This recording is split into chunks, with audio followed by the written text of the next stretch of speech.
Des voitures et des motos englouties par les eaux. Des usagers de la route contraints à un pénible exercice de funambule. Voici le visage de l'avenue Kennedy de Yaoundé, quelques heures après la pluie. Ce n'est pas la première fois, c'est une question d'habitude. Vous voyez que les canaux là sont bouchés. Donc chaque fois qu'il pleut, c'est toujours comme ça.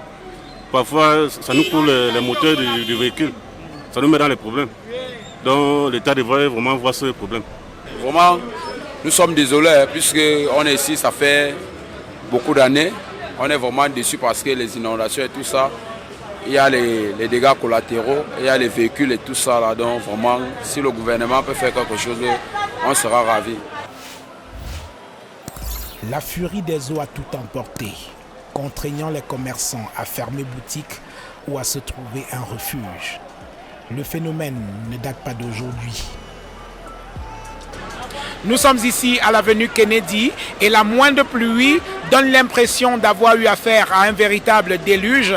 Et dans une rue aussi commerçante que celle-ci, c'est un véritable désarroi pour les commerçants que nous avons rencontrés. Les conséquences de ces inondations sont nombreuses. Des commerces ravagés avec des pertes considérables de marchandises. Les responsables de la communauté urbaine de Yaoundé n'ont pas souhaité s'exprimer. Hors micro, ils évoquent l'incivisme des populations qui jettent leurs ordures dans les drains, empêchant les eaux de circuler normalement. Il reste que l'avenue Kennedy, par temps de pluie, présente un visage peu amène pour la capitale du Cameroun.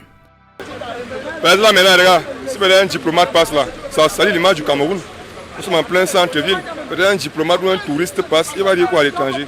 Que le Cameroun est sale. Et c'est moi qui dois, vous ne voyez pas. Les voitures inondées, tout. C'est pas normal, non? Ça ne s'explique pas. Le problème, si tous ces ministres vont aussi descendre un peu un jour d'inondation comme ça, là, ils voient comment c'est que nous on vit. Peut-être ça peut changer. Mais chacun chez soi, bon, moi je ne vais pas mal parler. Moi, il y a des choses à dire. Un véritable problème. Nous-mêmes, on ne sait plus sur quel sens c'est voué. Vraiment, on n'arrive plus à circuler. Là, ça a même baissé. C'était très grave. Ouais. Déjà, dans la tête des Camerounais, doivent se mettre dans l'idée que quand il pleut, ils ne doivent plus passer à l'avenue Kennedy. Et ça perdure jusque-là. Le gouvernement ne voit pas ça. Je ne sais pas pourquoi on n'arrive pas à trouver une solution finale pour ce problème. En plein cœur de la ville de Yaoundé. Le cœur, même le centre commercial de Yaoundé. C'est ça qui est plus choquant. Et dire qu'on n'est qu'au début de la saison des pluies. Regarde comment les eaux qui la gâtent le goudron. Regardez comment c'est. Regarde la voiture comment c'est dans l'eau. Mais regardez, elle est dans la piscine qui a l'eau sale. Nous avons la piscine qui a l'eau propre.